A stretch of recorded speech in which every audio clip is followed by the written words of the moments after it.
Actu People, à la rencontre des stars. Interviews, scoop, anecdotes, tout savoir sur les stars, c'est dans Actu People sur guinéehitmusic.com. Bonsoir à vous, valeureux abonnés de Guinée Hit Music. Vous êtes dans Actu People, cet endroit choisi pour être au cœur de l'information liée aux artistes bien sûr du pays. Ce soir, nous allons à la rencontre d'un grand monsieur, un grand parolier, un grand maître des mots, petit tonton, qui nous fait honneur d'être dans cette émission Actu People. Donc ne quittez surtout pas, on se reprend juste après cette transition. Bonne arrivée à vous, valeureux abonnés de Guinée Hit Music. C'est maintenant que vous nous rejoignez sur Guinée Hit Music. Nous sommes à présent avec notre invité qui nous fait honneur d'être dans cette émission Actu People. Un grand monsieur, on va dire un grand maître des mots, un grand conteur, petit tonton. Bonsoir. Bonsoir. On va intervertir un peu le rôle. D'habitude, c'est vous qui dites aux gens Massaplou et les gens répondent. Effectivement. Massaplou. Ao. Massaplou. Ao. A tout de suite la famille après cette petite transition publicitaire.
De retour sur ce plateau, toujours avec notre invité, petit tonton.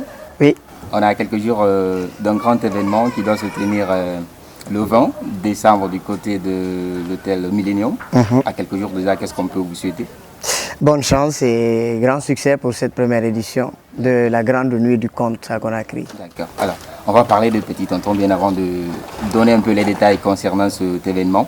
Ça, c'est pour le plus grand plaisir de nos abonnés. Comme Petit tonton, c'est le nom que nous connaissons sur scène. À l'état civil, c'est qui? Moussa Doumbouya. D'accord, Oui. Moussa Doumbouya. Moussa Doumbouya à l'état civil, bien avant de démarrer cette carrière dans ce milieu culturel des contes, avec des mots, voilà, on va le dire comme ça. Qu'est-ce que Moussa Doumbouya a fait comme étude déjà? Alors moi, je suis gestionnaire de formation. J'ai un BTS en comptabilité et gestion. D'accord, d'accord. Ouais. Et les études, on va dire secondaires. Secondaire, on a fait ça où, ici, en Guinée? Oui, alors j'ai fait le cycle primaire à Cancan, à l'école Falaye Traoré. Ensuite, le collège, j'ai beaucoup bougé. Je vivais avec mon beau-frère qui bougeait beaucoup. Il était tout le temps muté quelque part. J'ai fait Kissidougou, Gekedou, Zérékoré, pour terminer à Conakry, où j'ai fait la 9e et la 10e au collège Sangoya. Ensuite, j'ai fait la 11e au lycée Yimbaya, avant de rejoindre le lycée Kipé pour les 2 bacs. D'accord. Alors aujourd'hui, vous êtes un grand maître des mots. Déjà, on vous a connu à travers les cafés des conteurs au niveau des studios Kira. Et aujourd'hui, on attend la grande nuit du conte du côté de l'hôtel. À partir de quel moment, petit tonton, s'est senti un peu concerné par ce domaine culturel qui est le conte, être parolier? Alors moi, je suis comédien d'abord avant d'être conteur. Donc j'ai commencé par le théâtre depuis 2003. J'ai commencé par la compagnie Les Sardines de Conakry, qui m'a formé et qui m'a donné l'occasion de jouer dans plusieurs créations, plusieurs pièces de théâtre qui m'ont fait beaucoup bouger. Donc j'ai joué dans pas mal de pays. J'ai fait des tournées dans les centres culturels français de l'Afrique de l'Ouest. J'ai joué en Europe et voilà, donc j'ai pas mal bougé avec le théâtre. Mais pendant que je faisais le théâtre, moi j'aimais beaucoup raconter des histoires parce que j'ai eu ça à mon enfance. On m'a conté beaucoup d'histoires et donc j'aimais transmettre ces histoires pendant les heures de pause ou avant les répétitions ou après les répétitions. Mais c'est en 2012 que j'ai commencé à travailler sur des spectacles de contes. Et puis en 2017, j'ai été sélectionné pour représenter la Guinée aux Jeux de la francophonie, où j'ai ramené la médaille d'argent. Et à partir de là, je me suis focalisé sur le conte pour développer cet art qui était en train de disparaître dans notre pays, qui est un des vecteurs de transmission de la tradition, de notre véritable identité. D'accord. Est-ce qu'aujourd'hui, on peut dire que ça répond un peu à vos attentes, parce qu'on sait qu'on n'est plus dans cette Afrique traditionnelle où les contes, les proverbes, les devinettes avaient une très grande place dans nos sociétés? Alors, ça commence à aller, les gens commencent à remettre ça dans leur quotidien, les gens commencent à parler de contes, les gens commencent à inviter des conteurs à des événements, c'est déjà un grand pas. Mais il reste beaucoup à faire parce que l'objectif c'est que le conte soit vraiment dans le quotidien des gens, parce que le conte rythme la vie d'une société, le conte aide à installer une cohésion sociale entre les communautés, à ressouder les liens, à rappeler aux gens ce qu'ils sont, d'où ils viennent, leur vraie histoire. J'espère qu'on aura un compte à la fin de cette émission pour le plus grand plaisir de nos abonnés. J'espère. D'accord. Si les ancêtres me le permettent. Ils vont nous permettre de l'avoir sur ce plateau. Alors, on va s'intéresser à cet événement qui doit se tenir le 20 décembre hein, oui. à l'hôtel Millennium, donc du Café des Conteurs au niveau des studios Kira. Aujourd'hui, on se retrouve vers une grande nuit du conte. La transition. Déjà, on n'enregistre plus de dates en ce qui concerne un peu ce Café des Conteurs.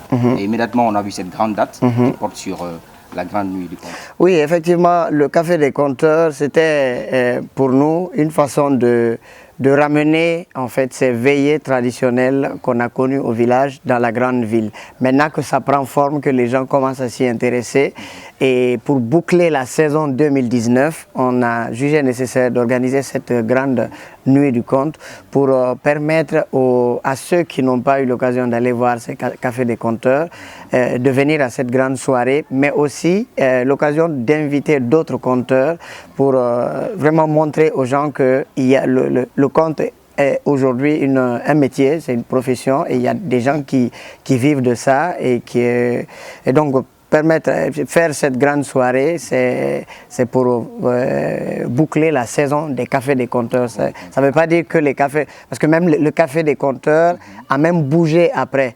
L'idée c'était de créer ces veillées-là dans un lieu, ensuite que la veillée se déplace. Donc le Café des Conteurs, vous n'avez pas vu de date parce que le Café des Conteurs a commencé à bouger, à aller vers les gens, dans les concessions. Donc on a fait quelques numéros qu'on a appelés les Cafés des Conteurs à domicile pour que vraiment les gens puissent être dans cet esprit de revalorisation de notre culture. D'accord, je comprends maintenant. Alors, on va donner un peu les détails autour de cet événement qui se tient le 20, comme je l'ai déjà dit tantôt. Côté organisation, vous travaillez avec une structure ou c'est en indépendant? Alors, il y a déjà ma structure avec mes collègues qui s'appelle Kumakan. Kumakan qui veut dire en malinké la voix ou la parole. Donc ça a double sens, ça dépend du contexte dans lequel on l'emploie. Et puis A Conakry Management qui est une entreprise de communication et de management. Parce que on ne peut pas faire les choses seul, et il faut faire ce que tu sais faire et laisser les autres faire ce qu'ils savent faire. Donc, et s'unir pour faire des choses ne pourra que faire grandir les choses qu'on a envie de faire, les choses qu'on va faire. Donc on le fait en partenariat avec A Conakry Management. D'accord, ça c'est bien. Pour finir peut-être sur ce côté événementiel de cette date du 20 décembre. Oui. On appelle peut-être à lancer au niveau de nos abonnés et de vos fans. Oui, peut-être je n'ai pas répondu à une question, c'est que cette soirée connaîtra la participation de 2 amis conteurs qui vont venir du Sénégal, donc à savoir Dr Massamba Gueye, qui est un grand conteur, poète et auteur, et qui a créé la maison de l'oralité à Dakar, et qu'on appelle la bouche de l'Afrique. mais aussi qui est conseiller du président Macky Sall, pour dire que vraiment, et c'est son rôle de compteur qui lui a donné, voilà, pour avoir ce poste. Et il y aura aussi KPG compteur. KPG, c'est un grand compteur burkinabé qui tourne beaucoup en ce moment et qui a été aussi médaillé au jeu de la francophonie. Et à côté de cela, il y aura 2 autres compteurs guinéens, à savoir Lamine Diabaté. Les Diabaté, vous savez, les Diambaté, c'est ceux auxquels on ne refuse rien, ce sont des maîtres de la parole, les Diabaté, les Kouyaté, exactement. Donc faire cette soirée sans des personnes comme ça, ce serait passé à côté. Et donc il y aura Rougiatou Kamara qui est aussi une grande conteuse qui rentre même d'une tournée là, en fait d'un festival au Bénin. Et à côté il y aura aussi des paroliers et cantatrices. Donc il y aura Manamba Kanté. Manamba Kanté, vous savez les Kanté aussi dans les sociétés mandingues, ce sont les détenteurs des secrets. Et de la parole aussi, la parole sage. Et donc il y aura Sira Kondé et Soul Banks. Ces 3, on a toujours fait les cafés des conteurs ensemble, donc ils sont dans l'esprit de ces veillées de contes. Donc c'est pas venir chanter pour chanter, mais c'est venir chanter des histoires ou chanter des chansons populaires. D'accord. Alors pour avoir toutes ces merveilles-là, du continent africain. Rendez-vous, c'est pour le 20 décembre du côté de l'hôtel Millennium, c'est ça, hein? C'est ça, le 20 décembre, à partir de 18h30, on va ouvrir les portes parce qu'à côté du spectacle, des histoires, il y aura un buffet de plats et de boissons traditionnelles qu'on va faire découvrir à ceux qui ne le connaissent pas, mais aussi offrir à ceux qui le connaissent déjà. Ceux qui aiment bien manger, par exemple, du lafidi ou du fonio le soir, seront très très bien servis. Bien servis, d'accord. Allez, ça leur fera plaisir. Alors, aujourd'hui, vous êtes considéré comme étant un modèle dans ce domaine. Et quel message avez-vous à passer à l'endroit des jeunes qui désirent un peu d'évoluer dans ce milieu-là? Le petit secret, ce serait quoi? Le secret, je ne sais pas, c'est le travail. C'est le travail et surtout le retour à la source. Il faut qu'on retourne à la source parce qu'un arbre sans racines, n'importe quel vent peut l'emporter. Mais quand l'arbre est bien planté au sol avec ses racines bien enfoncées, il faut peut-être, je sais pas, une sorte de tsunami pour l'emporter. Ou même peut-être pas.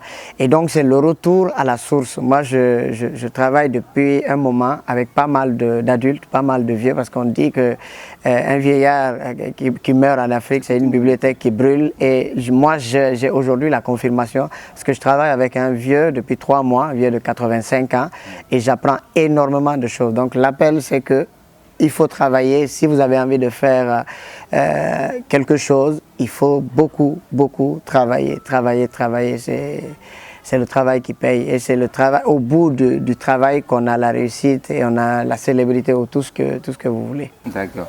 On tend maintenant vers la fin de cet entretien. Peut-être que je peux maintenant avoir mon compte. Ou les abonnés peuvent maintenant avoir leur compte. Bon, comme mon compte ne règle pas de compte, et mon compte n'a de compte à rendre que ceux qui ont des comptes en banque. Bon, on va voir, je ne sais pas. Massaplou. Ao. Massaplou. Ao. Medineya tunye tunye medineya tunye marasa suya tunye Massaplou. Ao. Ah. Mon histoire s'est passée dans une forêt. Et ce jour-là, il y a eu un grand feu qui a pris cette forêt. Tout brûlait dans la forêt. Les animaux fuyaient, les lions, les éléphants, tous les gros animaux fuyaient. Mais la forêt continuait à brûler. Il faisait chaud. Une fumée noire avait recouvert le ciel. Tous les animaux fuyaient. À un moment, un tout petit oiseau qu'on appelle le colibri, s'est arrêté et est allé à la rivière, a pris de l'eau avec son bec pour venir mettre sur le feu.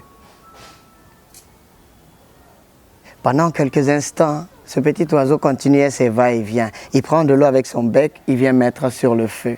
À un moment, un gros et grand animal s'est arrêté pour se moquer de ce petit oiseau. Mais tu crois que tu peux éteindre ce feu avec l'eau que tu prends avec ton bec? Et le petit oiseau s'est arrêté et a répondu à un animal. Oui, Peut-être que je ne pourrais pas éteindre le feu avec l'eau que je prends avec mon bec, mais au moins je fais ce que je peux faire. Si seulement tout le monde pouvait faire, si chacun pouvait faire ce qu'il savait faire, on allait peut-être réussir à éteindre le feu. C'est pour vous dire que quand il y a un problème, chacun peut un peu. On voit aujourd'hui que nos villes sont sales, mais c'est nous qui continuons à salir les villes. Si chacun essayait de balayer devant chez soi et réunir les ordures et aller mettre quelque part au lieu de jeter dans les rues, peut-être que la ville ne serait pas très sale. Et si dans la circulation on continue à faire des 5e, 6e, 7e lignes, ça devient compliqué. Mazapoulou. Mazapoulou. Un très bon compte pour vous, valeureux abonnés de Guinée Musique. Nous tendons maintenant vers la fin de cette émission avec notre invité bien sûr qui nous a tenu en haleine pendant très longtemps avec ce merveilleux conte qui vient de nous faire. Le rendez-vous, comme vous le savez déjà, c'est pour le 20 décembre 2019 du côté de l'hôtel Millennium. Alors, il ne nous reste qu'à vous remercier. C'est moi qui vous remercie. Parce que vous savez, les anciens disent que quand tu n'as personne pour parler de toi, fais-le. Mais moi, heureusement que j'ai des gens pour parler de moi.